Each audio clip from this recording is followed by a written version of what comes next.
Dararamnii fi ajjechaan kiristaanotaa dhaloota Kiristoosiin booda Yesuus isa Waaqayyo ta'ee garuu foon uffatee gara biyya lafaa dhufe irratti jalqabe. Yesuus garuu dararamee utuu hin taane ofii isaatiif sun hundumtuu akka irratti ta'uuf eeyyamee dabarseef kenne. Kaayyoon inni gara biyya lafaa dhufeefis nu fayyisuuf ofii isaa immoo bakka keenya aarsaa kaffaluuf ijaateef jechuudha. Haa ta'u malee ergasii jalqabee waggoota 2000 oliif namni Yesuusitti amanu addunyaa irratti dararama hedduu dabarsaa jira. Ergamoota Gooftaa 12 yoo fakkeenya fudhannee isaan keessaa ergamaa Yohaannis isa wangeela Yohaannisii fi ergaa Yohaannis akkasumas mul'ata Yohaannisiin barreesse qofaatu dulloomee du'e malee hundumtuu gatii kaffalaniiru. Gatii kaffalan sana keessattis wareegaman. Isa taanaanis du'uu dide malee gatii baasuun isarra jiraatu hundumaa baaseera, dararameera. Kophaa bosona hamaa keessatti hidhameera. Ergamaa Yohaannis kun isa Gooftaan Yesuus yeroo isaan bira ture ergamaa jaallatamaa jechuudhaan waamuu fi laphee ofii isaatti hirkisee taa'aa turedha. Yeroo si jalqabee hamma har'aatti hamma Yesuus dhufuttis dararamichi ari'annaan sun akka itti fufuu macaafa qulqulluu irraa argina.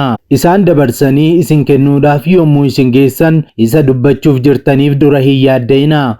Waanuma yeroo sanatti isiniif kennamu dubbadhaa malee isintu dubbata miti yoo hafuura qulqulluutu isin keessaa dubbata malee. Yommus obboleessi obboleessa isaa du'atti dabarsee hin kennaa. Abbaanis mucaa isaa, ijoollonnis warra isaanii irratti ka'anii isaan hin ajjeesisu. Anaaf jettanii hunduma biratti kan jibbamtan hin taatu. Namni hamma dhumaatti jabaatee dhaabbatu garuu hin fayyaa isaaniin jedhe. Wangeela Maarqos boqonnaa 13 lakkoofsa 11 hanga 13. Maarree har'a addunyaa keenya keessaa biyyoonni kiristaanota ari'ataa dararaa jiran, ajjeesaa jiran hedduun isaanii biyyoota Eeshiyaa, Afrikaa giddu galeessaa fi Afrikaa lixaa, baha giddu galeessaa fi biyyoota amantaa aadaa waaqessaniif amantaa Islaamaa hordofan keessattidha. Biyyoonni akka Chaayinaa jawwee waaqeffatan, biyyoonni akka Hindii waaqa tolfamaa harkaan hojjetanii fi akkasumas amantii Budaatti sagadan, Iraanii fi biyyoota Arabaa keessatti kiristaanonni dararamaa jiru. Biyyoonni amantaa aadaa hordofanii fi amantaawwan armaan olitti caqabne kana waaqeffatan jechuunis biyyoota Arabaa, Iraan, Paakistaan, Kooriyaa Kaabaa, Hindii, Chaayinaa fi naannoo sana jiraatan kiristaanota ari'achuu irra darbanii sababa isaan Gooftaa Yesuusitti amananiif qofaa biyya ari'achaa kaan ammoo ajjeesaa turan, ajjeesaas jiru. Kanuma keessa ta'anii garuu kiristaanonni Kiristoositti amanan utuma gaggeessitoonnii fi paastoroonni isaanii jalaa hidhamanii ajjeefamanii daran baay'achaa jiru. Keessumaa Chaayinaatti ammoo kiristaanonni waggaa waggaan parsantii 20 oliin dabalaa jiru. Kana kan hubattee Chaayinaan kiristaanota paastoroota isaanii wajjin sababa biraatiin himachuun mana hidhaatti guuraa jirti. Biyya uumama Waaqayyoo mormaa jirtuu fi gadameessa namtolchee roobootiitti uumuun dhala namaa akka cuucii hindaaqqootti falfalaa jirtu Chaayinaatti paastiriin beekamaan biyyattii waggoota hedduuf mana hidhaatti dabarsaa dararamaas jira. Tibbana amantootaa fi tajaajiltoota biroos Chaayinaan mana hidhaatti guuraa jirti. Dararamni Chaayinaatti kiristaanota irra gahaa jiruu fi waan addunyaan hin dhagahin icciitii Chaayinaa keessatti kiristaanota irratti ta'aa jiru amantoota biyyattiif akka kadhattaniif bal'inaan isin biraan geenya. Kun kanaan ta'ee utuu jiru ergaa sodaachisaa bara 2018tti karaa raajii Masarat Taayyee darbee raawwatamuu jalqabeera. Tajaajiltoonni bu'aa guddaa buusuu danda'an hedduun umurii isaanii malee biyya lafaarra gara Gooftaatti adeemaa jiru. Maarree raajii Masarat Taayyee barri kun bara du'i ciggaa isaanitti hammaatuu fi baay'atu ta'uu malees bara itti namoonni biyyaaf bu'aa guddaa buusan itti boqotan akka ta'e himanii jiru.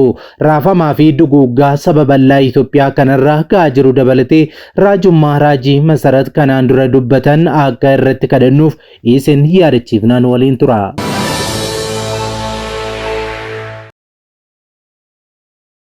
Nagaa faraarri Waaqayyoo bakka jirtanitti hunduma keessaniif haa baay'atu.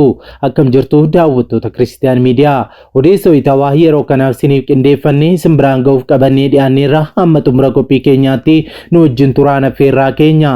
Yeroo jalqabaaf gara chaanaalii keenyaatti kan dabalamtan subscribe gochuun mallattoo beelii sana fuulduratti isinii dhufu haala tokko tokkoon ol kan jettu rakkaa addaa like share godhaa yaada keessan saanduqa yaadaa keessatti nu qooda.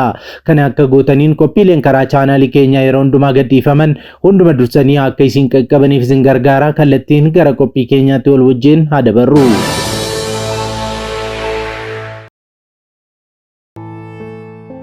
Viidiyoo kana like gochuudhaan jalqabaa. Seexanni dhiiga dhuguu faarfatee baheera. Kanaaf gara Waaqayyootti siqaa bu'aa kadhadhaa Gooftaattis maxxanaa jedhan raajii Masarat Taayyee. Humni diinarraa ariifatu jira, gargaarsi Waaqayyoos jira. Rakkinniif gidiraan akkuma jiru akkasuma gargaarsi Waaqayyoos jira. Kanaaf hammeenya baricha keessa jiru mo'uudhaaf bakka hojjettanitti, bakka barattanitti, bakka jiraattan ooltanii bultanitti Waaqayyoon kadhadhaas jedhan. Bara 2018tti raajummaa sodaachisaan kan darbe karaa raajii Masarat Taayyee yommuu ta'u, bara 2018 kanatti balaawwan sodaachisoo uumaman 8 ifatti dubbatanis jiru. Bara 2018 kanatti balaa ulfaatoo fi sodaachisoo dhufaa jiruun alattis faallaa isaa immoo baricha keessa eebbi gurguddaan 3 akka jiranis ifatti dubbataniiru. Yoo uummanni biyya kanaa cimee hin kadhanne balaawwan 8 kun biyya kanaa akka rukutu, kana malees eebbi gurguddaan 3 baricha keessa akka jirus himaniiru. Jalqaba irratti bara jalqabne kana bara 2018 bineensonni bosonaa qeerransi waraabessi ba'anii nama nyaatu, balaawwan konkolaataa hamaan gurra nama qabachiisu, dubbachuuf kan namatti cimu biyya kana keessatti ni uumamu. Balaawwan uumamaa ni uumamu. Namoonni gurguddoon biyya keenyaaf dhimma baasan bara kana keessa ni fudhatamu yookaan biyya lafaarraa ni boqotu. Tajaajiltoota dadhabsiisuuf hafuurri ayyaana nama gachisiisu, hafuurri irriiba du'aa baatu tajaajiltoota irratti bobba'eera jechuudhaan dubbatan. Torban dabarsine kana keessa qofaa tajaajiltoota faarfannaadhaan tajaajilan tajaajiltoonni 3 biyya lafaa kanarraa waamamuun isaanii ni yaadatama. Bokkaan garmalee roobuun balaan lolaa ni uumama. Qabeenyi namootaas lolaan ni fudhatama. Roobni yeroo malee roobuun uumamni iddoo isaa gadhiisuun ni jiraatas jiran. Yeroo bokkaa hamaan biyya kana irratti roobu ammoo biyyuma kana keessaa iddoo biraatti ammoo hongeen ni uumama. Sigigi lafaa iddoo 3tti ni uumama. Qabeenyi namootaa fi manneen namootaa sigiga lafaatiin ni fudhatamu. Gaddi ulfaataanis ni uumama jedhan. Haa ta'u malee gama biraatiin ammoo eebbi bara 2018 Itoophiyaaf qophaa'es jira. Warqee, dhagaa gatii jabeessaa fi albuudonni biyya keenya baay'een ni ba'u, namoonnis itti fayyadamu. Bara 2018 kanatti eebbi qonnaan argamus ni jira. Eebbi baay'een toora galanii ni jiraatu. Hunduma caalaa kan nama hundumaa gammachiisu ammoo irreen Waaqayyoo, gargaarsi Waaqayyoo biyya kanaa wajjin jiraachuu isaatis jedhaniiru raajii Masarat Taayyee. Raajummaan sodaachisaa fi hamoon kanaan olitti dubbataman akka hin raawwatamneef cimnee haa kadhannu, yoo kadhannee ni oolla jechuudhaanis dubbataniiru raajii Masarat Taayyee. Waaqayyo hamaa kana jalaa nu haa baraaru. Odeessa keenya taanutti yeroo darbinu yeroon kun yeroo itti kiristaanonni addunyaarraa biyyoota hedduu keessatti argaman dararamaa jiranidha. Keessattuu biyyoota Eeshiyaa fi biyyoota Arabaa keessatti kiristaanonni argaman akka malee dararamaa jiru. Jimaata darbee Girees Diin Diriskeel abbaa ishee paasterii beekamaa Chaayinaa keessa jiru Jiin Mingirii irraa paasteriin tokko achi buuteen isaa dhabamuu hordofee akka kadhatamuuf ergaan gaafatu ishee qaqqabe. Ergaan sun akka jedhutti paasteriin biraa osoo magaalaa gara kibba biyyattii jirtu Shenzhen jedhamtu daawwachuuf deemee hidhamee turedha. Kun ta'ee osoo hin turin haati kiyyaa naaf bilbiltee abbaa kiyyaa argachuuf akka hin dandeenyes natti himte jechuudhaan BBC'tti dubbattee Ameerikaa kan jiraattu Jiin Diriiksen maatii kiristaanaa irraa kan nadatte. Sa'aatii muraasa keessatti Mister Jiin akkuma paasterii isa kaanii humnoota nageenyaa Chaayinaatiin to'atamuu maatiin dubbatan. Tarkaanfiin mootummaa Chaayinaa ammaa kun waggoota 10 darban keessaa kan fudhatamaa ture keessaa isa guddaa ta'uu aktivistoonni biyyattii ni dubbatu.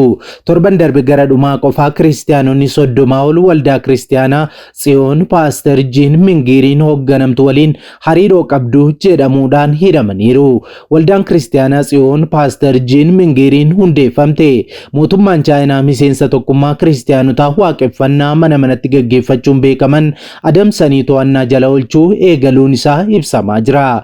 Chaayinaan seera haaraa manneen amantaa dhoksaan socho'an ilaallatu baasuu ishee aktivistoonni ni dubbatu.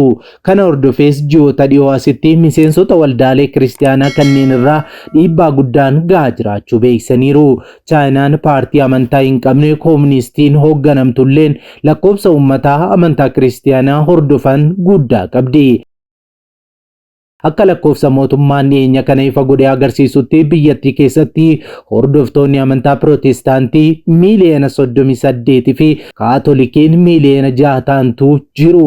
Lakkoofsi kun garuu ifatti Chaayinaa fi paartii Kooministiif amanamummaa isaanii ibsanii galmaa'anii kan socho'an miseensota Kaatolikii Paatriyoot Asooseeshinii fi The Protestant Serii Selfii Paatriotii Muuvimentii qofaadha. Falmitoonni mirgoota namummaa fi beekamtii manneen amantaa fi tokkummaan mana manarra deemuun waaqeffatan ilaalcha biyyattiin ittiin bultuu kanneen hin fudhanne miiliyoona hedduutti lakkaa'aman jiru jedhanii tilmaamu. Manneen amantaa kunneen to'annoo garee amantaalee kanneen irratti taasisu cimsuuf tarkaanfii mootummaan Chaayinaa waggootaaf fudhachaa tureen miidhaan garaagaraa isaanirra geera.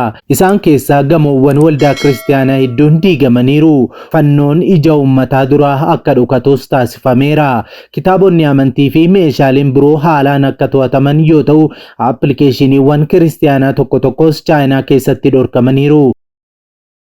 Mootummaan biyyattii bara 2005 akkasumas bara 2018 dambiiwwan gareewwan amantii irratti baasee cimseera. Bara 2016tti hoogganaan Chaayinaa Xi Jinping kiristaanonni aadaa Chaayinaa keessatti akka makaman gaafataniiru. Manneen amantaa warri akka Tsiyoon seera bara 2018 waaqeffannaa uummataa gaggeessuuf eeyyama mootummaa gaafachuun miidhaman keessaa tokkodha. Sababa kanaan hedduun isaanii tajaajila waaqeffannaa uummataa dhaabuu fi tajaajila isaanii toora intarneetii irratti dhiyeessuu yookaan cufuuf dirqamaniiru. Waggaa itti aanus paasteroonni beekamoo ta'an hedduun to'annaa jala oolanii hidhaan itti murtaa'eera. Ji'oottan darban kana keessa aangaa'onni Chaayinaa seera kana cimsuun isaanii dabalaa dhufeera. Bara darbee caamsaa keessa paasteriin waldaa Tsiyoon ifaa Gaa'oo Kuwaanfuu seera kabachiisuu gufachiisuuf gochaa hafuuraa fayyadamuun to'annoo jala oolfaman.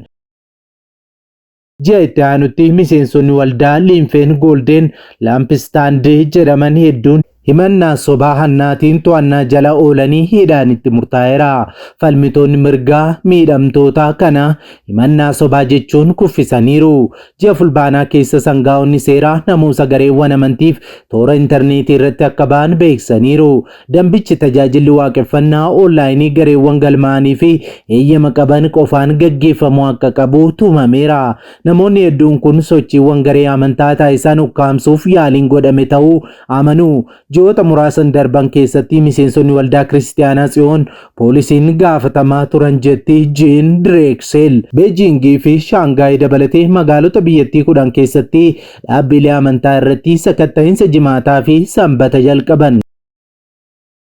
Waldaa kiristaanaa isa guddaa bulchiinsaa Guwaangijii irraa kan fudhatame paaster Jiin alatti paasteroonni tajaajiltoonni fi miseensonni waldattii biroon akka hidhaman waldaan kun ibsiteetti.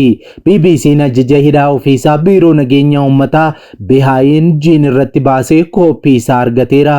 Jiin yeroo ammaa mana hidhaa Behaayin lakkoofsa 2 keessatti kan hidhame yoo ta'u, seeraan ala niitwoorkii odeeffannoo fayyadamuu jedhamuun shakkamee hidhamee jira. BBC'n aangaa'onni naannoo hidhamuu isaa akka mirkaneessaniif gaafatee jira. Miseensota waldaa hidhaman keessaa tokko kan gadhiifaman ta'ulleen baay'een isaanii ammallee mana hidhaa Chaayinaa keessatti argamu. Chaayinaan dararamaa fi ari'annaa kiristaanota irratti taasisaa jirtuun si'a hedduu bubbee hamaa fi lolaa hamaa akkasumas kirkira lafaa hedduudhaan irra deddeebiidhaan rukutamteetti.